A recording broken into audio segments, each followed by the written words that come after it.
L'archéologie, c'est d'abord un rêve d'enfant pour moi, puisque nourri par de nombreux voyages avec mes parents, notamment en Grèce et en France. Et puis, c'est devenu mon métier suite à mes études à Neuchâtel, un métier que j'apprécie particulièrement puisqu'il permet de mêler à la fois la recherche scientifique, une activité intellectuelle, et souvent une activité en plein air, sur des chantiers en contact avec de nombreux métiers.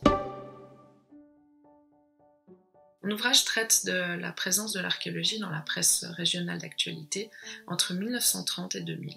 Il s'agissait, grâce aux archives de la presse romande, d'explorer avec quelle image et sous quelle forme l'archéologie et les archéologues avaient été présentés par les journalistes aux lecteurs locaux.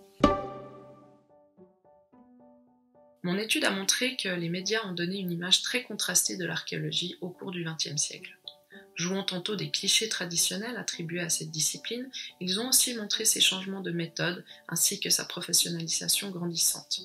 Par contre, la presse est restée totalement muette sur un des grands changements de paradigme de l'archéologie au cours de la seconde moitié du XXe siècle, à savoir l'arrivée de l'archéologie préventive, une archéologie pleinement intégrée au projet d'aménagement du territoire et au projet de construction. Cela explique peut-être aujourd'hui une certaine incompréhension du public face aux enjeux de l'archéologie.